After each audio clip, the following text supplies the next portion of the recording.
my channel. I am so happy you stopped by, and it is review time again. I'm really excited about this review for you guys. Been reviewing a lot of foundations lately, but I couldn't pass this one up. This is the new L'Oreal Infallible Pro Matte Foundation in Powder, and I've been so excited for this to come out and get my hands on it. I searched all the drugstores and Ultas and whatnot, and I found it in my area, and I'm really pumped about it. The shade I picked up in the foundation is 102 Shell Beige, and the shade I picked up in the powder is 300 Nude Beige. Now, I believe these were $12.99 a piece, but I also had a coupon for $2 off each, so made it about $10 a piece, which is okay. They could have gone a little bit lower on the price point, but for L'Oreal, that's about average. Love, love, love the packaging on the foundation. I love a good squeeze tube because you can really get it all out of there. Honey, if you want to cut this puppy in half when it gets about run out, then you can, and I will. So I totally love a squeeze tube because you can really get to everything. You don't have to have a foundation wand or anything like that to get to it, so absolutely love that. And the packaging on the powder I think looks really classic as well. But there is one thing I want to point out about the powder before we get started. If you take the little sticker off that, you know, allows you to open the powder and throw it away, big complaint about the packaging, there is no shade name on the back of this packaging. I don't know if you guys can see up that close, but there's not a shade name anywhere. So if you're going to buy this and you want to know what shade of powder to get next time, take this off but save it. So highly disappointed in that, because that's something that I know irks me about packaging when they do stuff like that, because I need to know the name of my powder, because I might want to send my boyfriend to the store to get me some, or send my mom to the store to get me some, and if I don't know the name, they're not going to be able to pick it out for me. And even for myself, I like to just be able to go in, and if it's a powder or foundation I like, pick it up, take it to the checkout, and leave. So that's one complaint I have about the packaging. I don't know why they would do things that way, because obviously with the sticker stuck keeping it closed, I'm going to rip that off and throw it away, but luckily I figured that out before I chunked it. But let's move on to the claims. On the back, of course, it says 24-hour demi-matte finish and air-light oil-free foundation. So it says it's going to last 24 hours. Obviously, I haven't quite put that to the test because I'm not staying up 24 hours in a row at this point in my life. I could if I wanted to, but who wants to do that? So I haven't worn this for 24 hours. I'd say on average I've worn it for maybe 14-15 hours, and we'll talk about if it works later. But moving on to another thing that I want to point out. On the back, I love the way they have this set out. It tells you all about the finish and things through these little diagrams they have. So the finish is a demi-matte finish. It wears up to 24 hours. It's a medium coverage, and the texture is air light. Like I said, it's oil free. The directions say smooth onto skin in a rolling motion for flawless coverage. Rolling motion, I still don't really understand that. If you're going to smooth it on with your fingers, I guess this would be a rolling motion. I personally use my beauty blender to apply this. So we'll go ahead and talk about this one first, then I'll get into the claims of the powder and how I feel about it. But I tried this out, and on first try, I wasn't too sure about it, because if you apply this where you're going to build it up and apply little layers, at first it seems as if this has little coverage. It reminded me a lot of the NARS Sheer Matte Foundation at first. A lot of people love that, but I am a full coverage girl.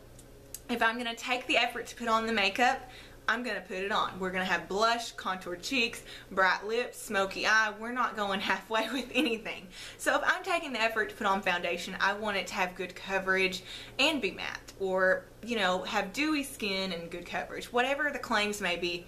So when this said medium, the first time I put it on, I was really not thinking it was medium, and I actually contemplated taking it back after the first try just because I was super disappointed in the coverage. So the second time I decided, instead of going really light-handed with it, I wanted to build it up and see how the coverage would be if I built it up just like any other foundation. And I'm happy to say this foundation is incredibly buildable. Secondarily, one thing I want to talk about as well. This foundation is not something that responds super well to a kind of creamy consistency primer. So we're talking about things like a Rimmel Matte Finish Primer or something like that, Rimmel Fix and Perfect, something with a creamy finish, something with almost like a lotion's consistency. this is my lotion bottle. You know how lotion has kind of a white, creamy feel to it. It doesn't work as well with that as it does with a silicone textured primer. So think e.l.f. Mineral Skin Primer, Maybelline Baby Lips, Smashbox Photo Finish, something like that. This works wonders with, and that's the way I found it works the best to apply. It does give medium to full coverage if you apply it over one of those silicone primers. I don't know what it is about the combination of the two, but they work together like a dream team. I love the way this works with a silicone textured primer. With my Rimmel Matte primer or something with a more creamy consistency, this is not my favorite, and I wouldn't put it on somebody with that because it's going to look really blotchy and cling to a lot of places that it shouldn't be clinging to. With that silicone primer, it gives such better coverage, such even coverage, and it looks flawless and totally matte. I love the way it looks with that. Really love this with that kind of a primer and have no complaints about it. However, be forewarned, if you are using this with a creamy primer, you're not going to get the best look out of it. Now onto the 24-hour claim. It totally lasted me the 14 hours. I didn't see any oxidation. I didn't see any blotching. I didn't see a ton of shine. Obviously, you guys, I'm an oily girl, so I'm going to have shine.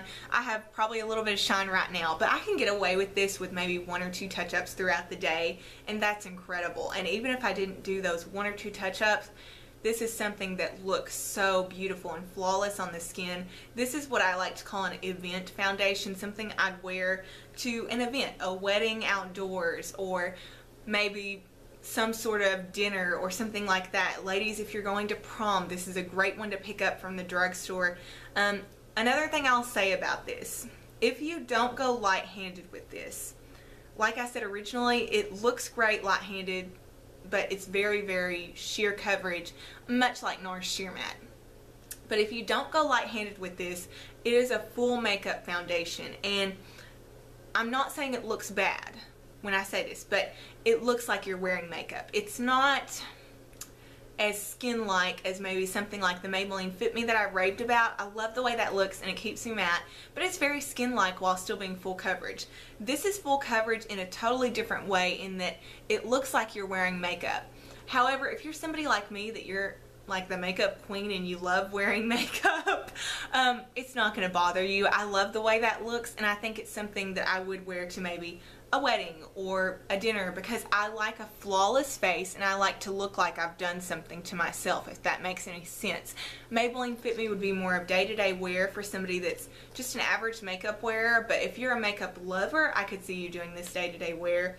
It reminds me a lot of the NARS Sheer Matte Sheered Out, but full coverage wise, it reminds me of like maybe a Makeup Forever Matte Velvet. Quite the same kind of finish as that. Okay guys, so I'm starting out with my eye makeup done, and I've got a little bit of IT Cosmetics Bye Bye Under Eye underneath my eyes. That's why everything looks a little bit yellowy, orange toned in the camera. And I'm just going to take my L'Oreal Infallible Pro Matte. Like I said, the shade I was in is 102 Shell Beige. And I am going to be using my Beauty Blender as well. I'm just going to dot that all over my face. And I'm only going to do this side just to show you the difference in coverage for right now.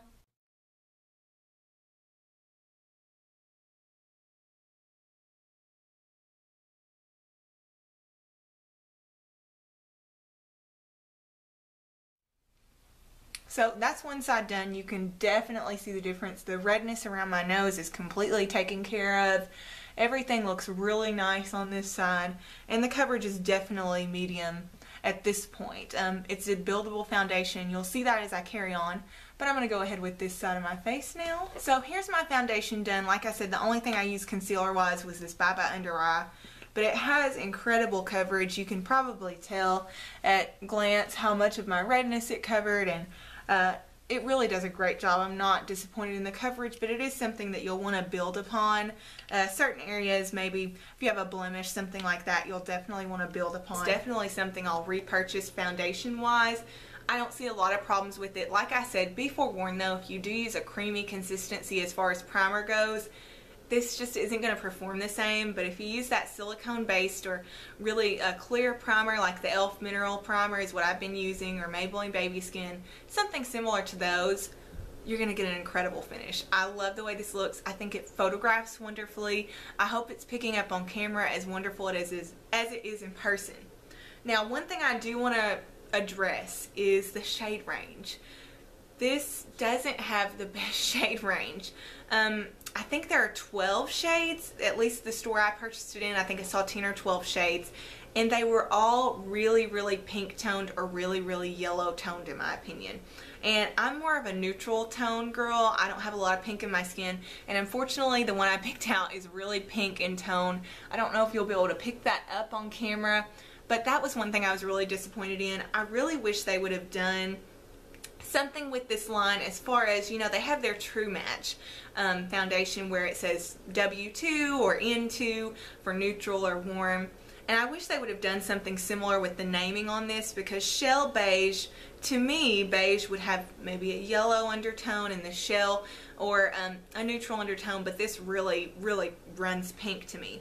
Now I want to also show you the consistency really quick. This is a really, really light feel when you first put it on, and it's not super liquidy. It's kind of like a liquid cream, but it's not thick either. It's a very strange consistency, but it blends out really well. Now I will mention also, this dries really fast.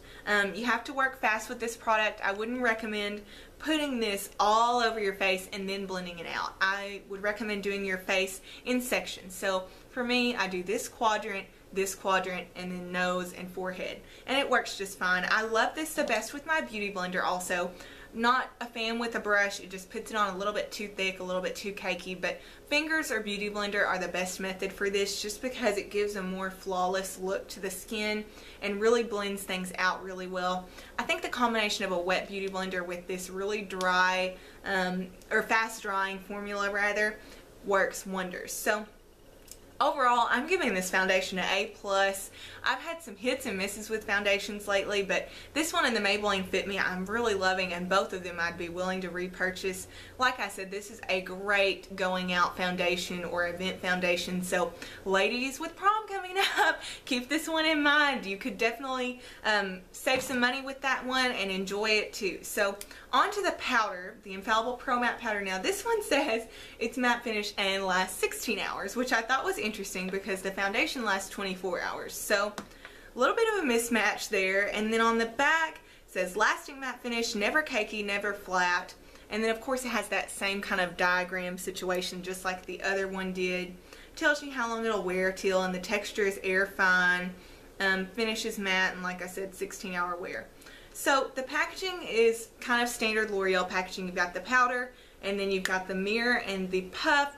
Not a fan of this one with the puff. Something about the way this works with the puff just doesn't work the same as maybe the Maybelline matte powder. I'm a big powder puff user. I like to powder the T-zone, but this foundation and powder combination, I don't need to use a puff to get that coverage. Just a kabuki brush works fine. I don't know if you'll be able to tell on camera, but this is a really finely milled powder, and you can tell by the way there's little flecks of it all over. This is kind of one of those powders that's so finely milled though that when you put a big brush into it, it does kick up a lot of dust, which I'm not a fan of, especially if you're somebody that maybe gets ready with your clothes for the day on. Like for me today, I have on a white outfit, white t-shirt, white and black sweater.